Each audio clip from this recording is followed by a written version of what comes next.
And I want to get your take on Trump's speech. In fact, let me do that first. What was your take on Trump's?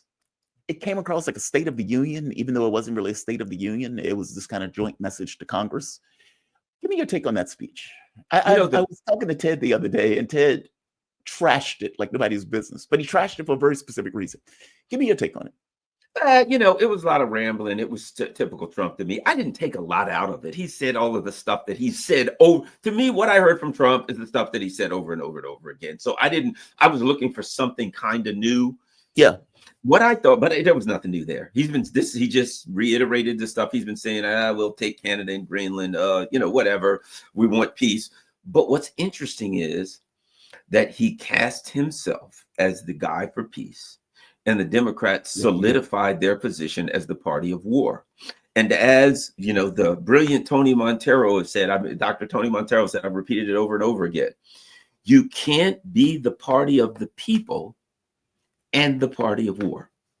The party of peace will always be viewed as the party of the people, even if they're not. I'm not saying that the Republicans are the party of the people. God knows neither of these are the party of the people. But if you're going to carry that mantle, right, you got to be the party of peace. And what happens? Trump came in arguing peace. He had to win. Of course he was going to win. I'm going to end the war. Yeah.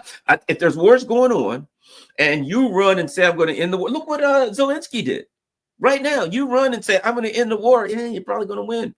Not probably about it. And the Democrats were like, they had their blue yellow, as I call it, all of the propaganda, blue and yellow on. Mm-hmm. They stood for war. He stood for peace. And afterwards, Bernie comes out, how dare him not stand up for war?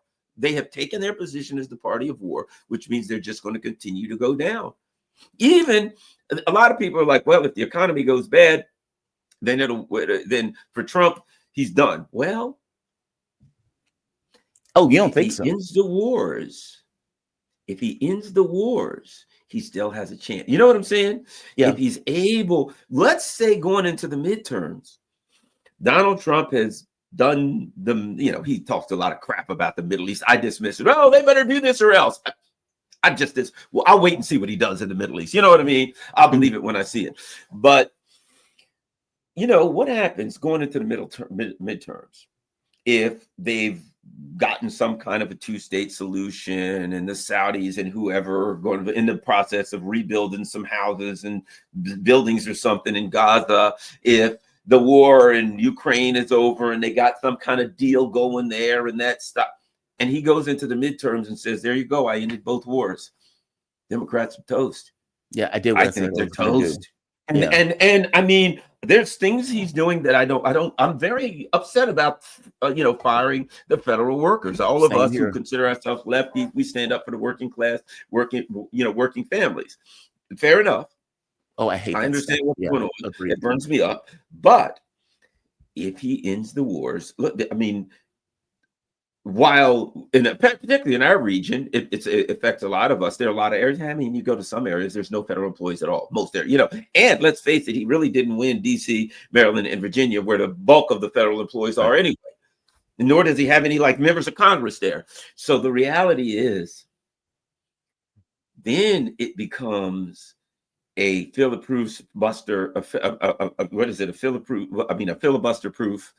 Oh, filibuster. Yeah, filibuster.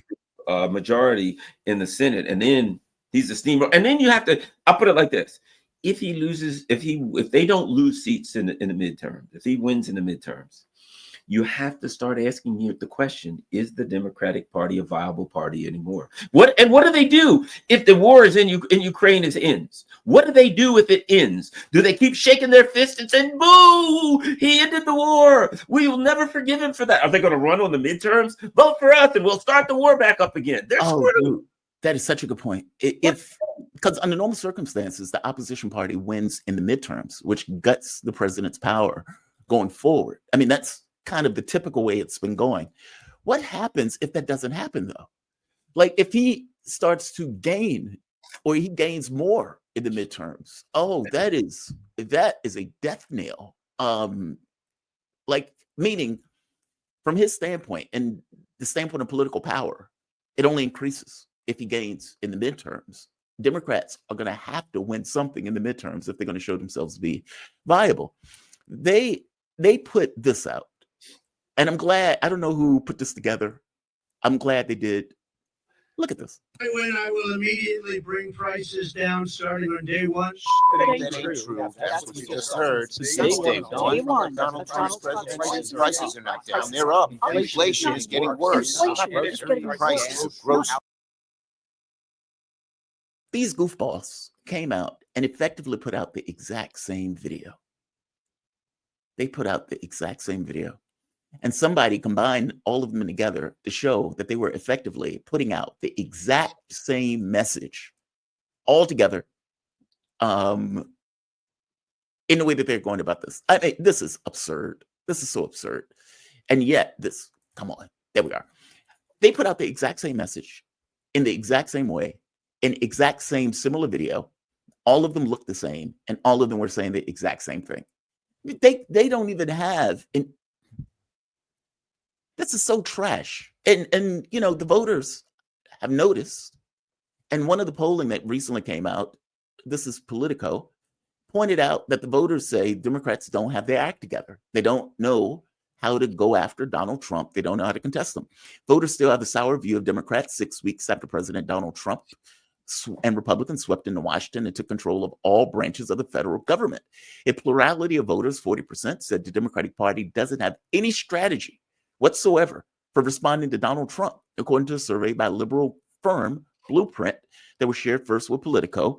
Another 24% said Democrats have a game plan, but a bad one. So 40% said they don't know what they're doing. Another 24% say they know what they're doing, but it's a bad idea, even though they have an idea of what they're doing. So you're getting like, what, 64% of the group saying either they have a bad plan or no plan at all in order to deal with Donald Trump. I think that's true, by the way. I think that's true. Give me your thoughts. And one last point. It said voters correctly identified the Democratic Party has lost its way, said even Ruth Smith, a poster for Blueprint.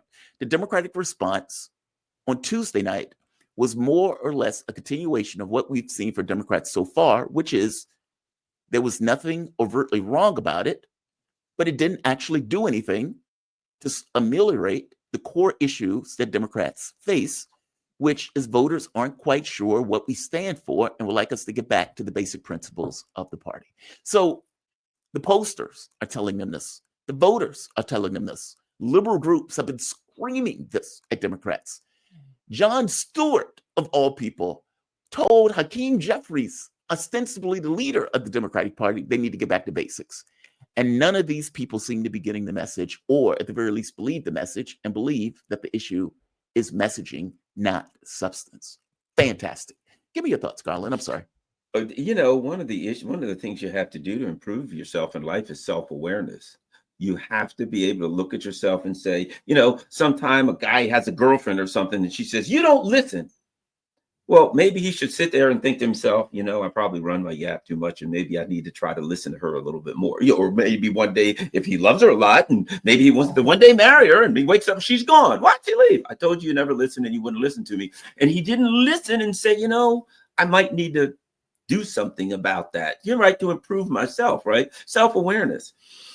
For the last 8 years, the Democrats were Donald Trump's a Russian bot. Donald Trump's a racist. Donald Trump's a crazy person. Donald Trump's this. Donald Trump's that. Here's a severed head of Donald Trump. Here's a meme of Donald Trump looking stupid. Here's something bad about. So all they did was attack. I watched a interview with Kamala Harris, and every question they asked her, what are you going to do about this? Well, Donald Trump's doing that. What are your plans? Oh, well, Donald Trump says this. Well, what do you say about that? That's well, what Whoopi Goldberg did too. If you remember, where she's like, oh, well, Trump is doing this. Right. Yeah. So you in your circles, that works. You all sit around and talk about how bad Trump is. Well, that's great. But you guys are already hate Trump. So they don't have any other strategy, and they've trained themselves that Donald Trump is so bad that all they have to do is talk about how bad he is. And if everybody just understood just how bad Donald Trump was, but it doesn't work and they can't let go because they don't have a better strategy. Number two, it goes back to something that I said earlier. Look, if you're the moral party, you don't need to change, right? Everything they're standing for is righteous and moral. So it would actually be evil for them to change. We're standing for this group and that group. We're standing against dictators. We're doing this and that, right? So if someone says, well, perhaps you should change your foreign policy, but we're standing against dictators. Our foreign policy is good and we stand for democracy in the American way. Okay, so you don't need to change your foreign policy. No, but people hate it. Well, they need to come around and understand that you know what I mean? That everything is morality with them. So because they believe they're good and they've convinced themselves good and moral, they don't need to look, we need to communicate differently. What does that come down to? They need to understand that we're the good guys. We're not communicating well enough to the people that we're good and that Trump is evil. That's all we have to do. There's no foundation to it. There's no personal insight there. There's nothing, just self-assessment. There's no way to fix that because they don't think they need to be fixed. They think the voters need to be fixed. Yeah. You know, it's funny when Cenk Uygur on TYT was like, okay, maybe we have a problem and maybe we need to make adjustments. People, all corners of Democrat adjacent media flipped out, shouting about how dare you. Uygur was going on for show after show after show while all of these people were just yelling at Uygur because they tilted at all. And it was like, oh, they're taking a right-wing tilt. They're becoming fascists. He tweaked like one issue and they lost their minds. And 2 points. I agree with you. If you think you're moral, if you think you're morally superior, it is hard to change if you think you're morally superior. And what's wild about it, I really do think this is a remnant of the civil rights movement. Like the Democratic Party attached itself to the civil rights movement on that issue. They were right. The country shifted on that issue, especially in regards to blacks and gays, etc. And I think somewhere along the way, they took that and expanded it to everything. And so in their minds, we were right on this. We were on the right side of history on this. And so anything that we incorporate into our political philosophy, we are also somehow on the right side of, also missing the fact that they're not. Like they're missing the boat. It's like it's one thing for you to say that you represent something. It's another thing for you to actually go through and do it. You're saying it, you're not doing it. You're presenting this image of yourself in tones that don't really exist in the real world. And for the second thought, you're absolutely right. When they were going after Trump, everything was about Trump. So any question you asked Kamala Harris, it was about Trump. Anything you talked to Democrats about, it was about Trump. But Whoopi Goldberg in that statement, fully about Trump. Oh, Democrats are blah, blah, blah, blah, blah. But Trump said about the eggs, if you, in chess, I'd use chess logic. If you build up a huge defense in chess and the theme of the game becomes about that defense and that defense is broken, you lose. You lose.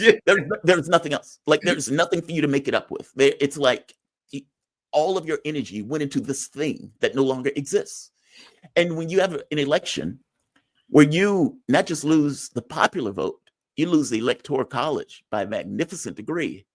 The American public adjudicated your argument. They adjudicated you and they found you lacking. And so it's like, okay, if you built up everything around this edifice of Trump is bad, Trump is evil, Trump is Hitler, Trump is a fascist, all of these people are fascists, all of these people are trash. And you go to the election and the American public says, we don't buy it. You lose. Okay, then what do you cobble together after the fact? Everything that you've invested has been invested into this device of we're all about being against Trump. Your entire personality has become effectively, we are against Trump. And the American public didn't buy it. So what do you do now? I think that's their issue. It's, we don't have anything else. Like there is no other device that we can cobble together in order to come up with a defense, because our defense has been fundamentally broken. And it's not like you have anything to fall back on where, okay, we're going to deal with jobs. We're going to deal with workers. We're going to do, okay, well, those aren't part of the devices that you were using for the last several years of hell, for the last 8 years, in order to kind of wage this political war against your opponent. So I think they're in this kind of phase of, okay, now what? And all of the public is telling them, go back to basics, go back to what the Democratic Party was supposed to represent. And they're like, yeah, but that's not really a good funding model. That's not really a model for us to get money from billionaires and millionaires. If we indeed we're going to go back to this economic populism that was part of New Deal politics. Hell, they got rid of those New Deal people intentionally under the Bill Clinton era. And so it's like they have nothing to go back to because they ultimately representing nothing but being in opposition to Trump. And they lost on that issue. At least that's my take. I could be wrong. No, I think your points are good. And here's the other thing that I think is critical too. The party is realigned to some extent. People are asking for something from a party that ain't what it is anymore. You know, Agreed. My team, I used to be a fan of the Washington football team, and they were a running team.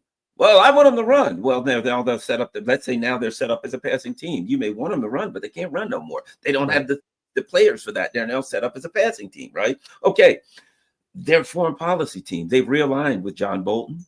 They've realigned with Bill Kristol. They've realigned. These are the people who are in power positions and philosophically guide the party, right? So that ain't who that party is anymore. It's realigned. You can't ask for a party to do something. A party that is aligned with Bill Kristol and John Bolton are going to focus on causing mischief and mayhem around the world and standing up to dictators and building up the military. So we'll have the most lethal army. As that's the kind of things you say. If your party is the party of John Bolton, hey, what do we have to say on the campaign trail? Here's the plan. Say, we're going to have the most lethal military ever, and we're standing up to Putin and Xi and Iran. That's what you say now, because that's what that party is. What they can't talk about is this. Trump's bad, blah, blah, blah. Well, perhaps if you listen to him, this is what you get. Perhaps we should have, Joe Biden should have got out earlier. Perhaps we should have had we should have ran Kamala. Perhaps, well, wait a minute. Perhaps we should actually talk about the way you governed for the last 4 years. Yeah. Perhaps we should talk about the G word, Gaza. Shh, don't bring that up. That's a big reason you lost.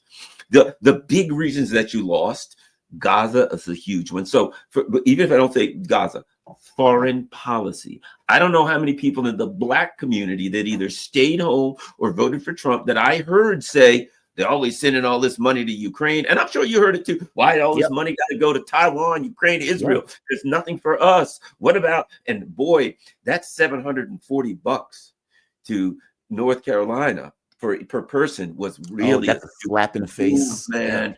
That really, it was like just an exclamation mark, screaming out loud.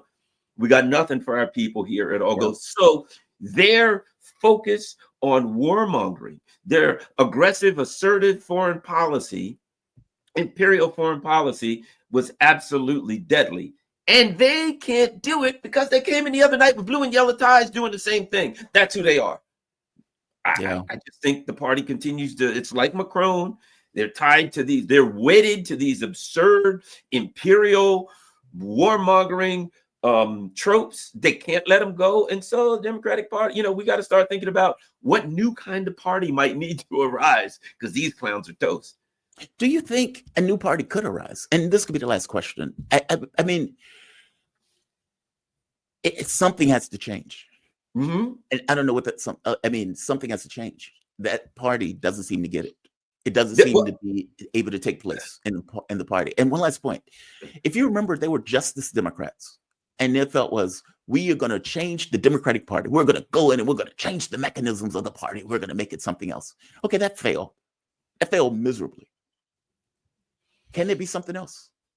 Not in the Democratic Party, apparently, because all they do is they're going to crush, because the Justice, what they were actually saying was, we're the left flank of the Democratic Party. And so the left flank of the Democratic Party is going to take over the whole party. Well, what did we have? After 2008, the Tea Party arose. The Tea Party was looking around for a leader. Up pops Donald Trump. As they say, when the student is ready, the teacher will appear, right? The Tea Party, we talked about them. And what were they? They were pissed over the 2008 crash. And they were pissed over what? They were pissed really bad over the bailouts.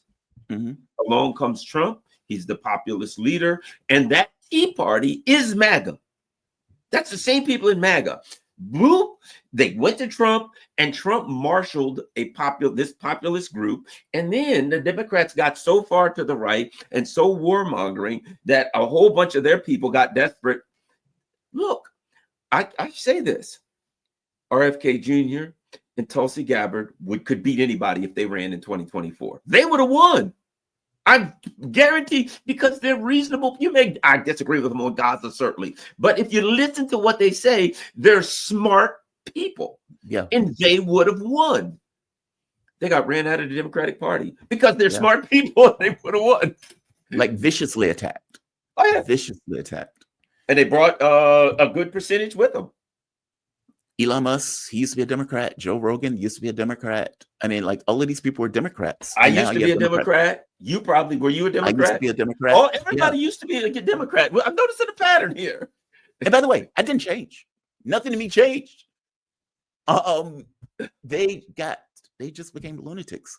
Garland, man, my audience loves you. We have a fantastic crowd here today. We're up to 620. They love you today. They always ask, man, you're growing, dude. You're growing. I hit my 40K. I blew through it yesterday. So awesome.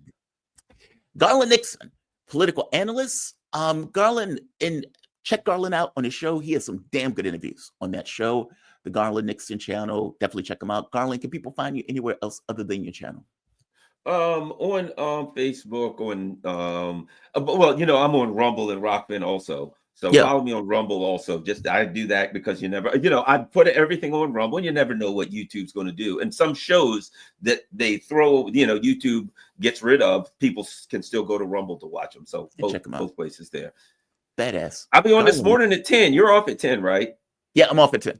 I'm 10. I'll be on with Scott Ritter. Oh, you're going to have Ritter on too? Okay, fantastic. I'm going to end this. Garland, thank you, my man. You have a fantastic day. Okay. All right. Talk to you soon. Bye. All righty. Bye-bye. Love that guy. Love that guy. Garland was the one that gave me my break into radio. He has my infinite appreciation to the end of my day. On my last breath, he would have my appreciation. Definitely check him out at 10. Ritter is going to be on that show. Coming up is Caleb